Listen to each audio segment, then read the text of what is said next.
দর্শক আসসালামু আলাইকুম, আশা করি সবাই ভালো আছেন। রৌনকস রান্নাঘর থেকে সবাইকে শুভেচ্ছা জানাচ্ছি। আজকে আমি আপনাদের একটা খুব সহজভাবে ইলিশ পোলাও করে দেখাবো। আমি আশা করি আপনারা সহজেই খুব করতে পারবেন এটা। যারা এই মানে ইলিশ পোলাও পছন্দ করেন, আমি একটা ভালো ইলিশ মাছ পেয়েছি, এই জন্য ভাবলাম আপনাদেরকে একটু ইলিশ পোলাও করে দেখাই খুব সহজভাবে। এটা ইলিশ পোলাও ইটসেলফ এত রিচ ইলিশ মাছ, সো এটার মধ্যে কিছুই দিতে হয় না, শুধু আমি একটু লবণ দিয়ে এটা মেখে রেখেছি এইভাবে। এখন এটাকে আমি ফ্রাই করব এবং দেখাবো খুব সহজে পোলাও তৈরি করছি।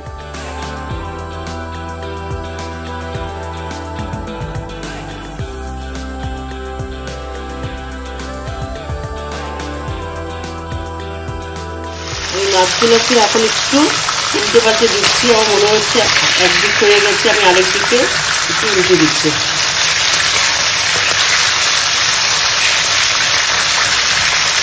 দেখুন একটা সাইড হয়ে আসছে, আমি এখন উল্টে দিলাম, এদিকটা যেন একটু হয়ে যায়।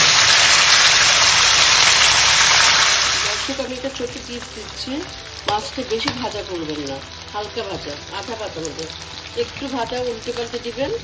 দুটোই যখন যখন একটু ভাজা ভাজা হবে, তখন আমরা এতে দিয়ে দিব কতগুলো পেঁয়াজ।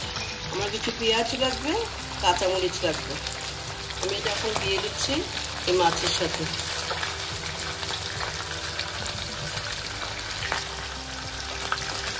আমি কিন্তু বেশি ভাজা ভাজা করিনি, তাহলে খেতে ভালো লাগে না। ইলিশ মাছটা একটু নরমই ভালো লাগে, এবং এটা যেহেতু এর টেস্টটাই এত ভালো, অন্য কিছু দেওয়ার দরকার না। অনেকে এটা দই দেন, অনেকে এটাতে নারকেলের দুধ দেন ইলিশ পোলাওতে, বাট আমি কিচ্ছু দিই না, একদমই সাধারণভাবে এটা তৈরি করি, জাস্ট কাঁচামরিচ পেঁয়াজ। এটা যদি ইলিশ মাছটা এতই ভালো, শুধু লবণ দিয়ে ভেজে আপনি খেতে পারবেন, এতই চমৎকার একটা মাছ। আমার মাছটা মোটামুটি ভাজা হয়ে গেছে, এর থেকে বেশি ভাজা লাগবে না। পেঁয়াজটা দিয়ে দিচ্ছি, কাঁচামরিচ পেঁয়াজ দুটোই নরম হয়ে এসছে। এখন এটাকে আমি নামিয়ে পোলাওটা চড়াবো। দর্শক, আমি এখন পোলাওটা চড়াবো, এর জন্য দিয়ে দিলাম 1 কাপ পরিমাণ তেল, এবং এতে এখন একটু বেরেস্তার জন্য পেঁয়াজ দিচ্ছি। এটাকে বেরেস্তা করে তুলে রাখবো।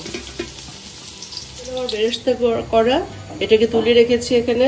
এখন আমি এতে দিলাম 2-3টে তেজপাতা আর কয়েকটা এলাচ, দারচিনি। এখন এতে দিচ্ছি আমি 1 কেজি পরিমাণ চাল। 1 কেজি চাল আমি ধুয়ে রেখেছিলাম আগে, এটা এখন আমি দিচ্ছি, দিয়ে একটু ভাজা ভাজা করবো। দর্শক, আমার চালটা এখন ভাজা হয়ে গেছে। আমি 4 কাপ চাল দিয়েছি 1 কেজি, সেখানে আমি ঠিক 8 কাপ পরিমাণ পানি দিচ্ছি। 1 কেজিতে 4 কাপে 8 কাপ, এইভাবে এই পরিমাণে পানি দিতে হয়।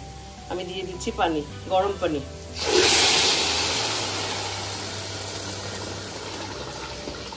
আর দিচ্ছি আন্দাজ মতো পরিমাণ মতো লবণ।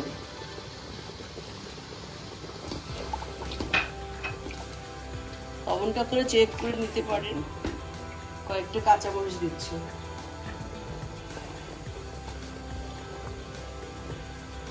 আমি এখন এটাকে পানি দিয়ে ঢেকে দিলাম। আমার পোলাওটা চড়িয়েছিলাম, এটা পানিটা এখন মোটামুটি শুকিয়ে গেছে।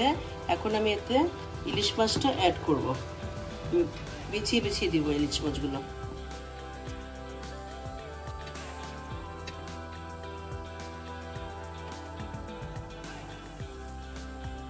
ইলিশ মাছ দিয়েছি, এখন এটাকে আমি আস্তে করে ঢেকে দিচ্ছি, আলতোভাবে মাছটাকে ঢেকে দিব চাল দিয়ে।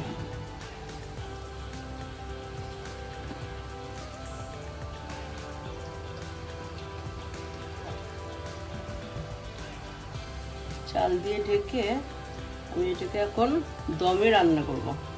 খুব অল্প আছে দমে, প্রায় আধা ঘন্টার মতো আমি এটাকে এখন রান্না করব। দেখতে থাকুন।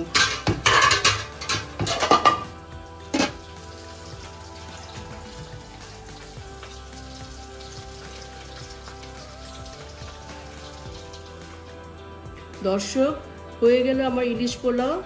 দেখলেন কত সহজে এটা করে দিলাম। এর মধ্যে কোনো ঘি লাগেনি, কোনো দই লাগেনি, কিচ্ছু না। একদম ইলিশ মাছ এত সুস্বাদু যেটা ইটসেলফ অনেক রিচ, সেই জন্য আমি কোনো কিছু ব্যবহার করিনি। খুব সহজভাবে এটা করে দেখিয়েছি। আশা করি আপনাদের ভালো লাগবে এবং চেষ্টা করবেন। কমেন্ট করে আমাকে জানাবেন কেমন হলো। আর আমি ইলিশ মাছের চপটাও দেখিয়েছি, ওইটা আমার রেসিপিতে আছে, আপনারা সেটাও চেষ্টা করবেন আশা করি এবং আমাকে জানাবেন। সবাই ভালো থাকবেন, সুস্থ থাকবেন। আবার আসবো নতুন কোনো কিছু নিয়ে। Thank you.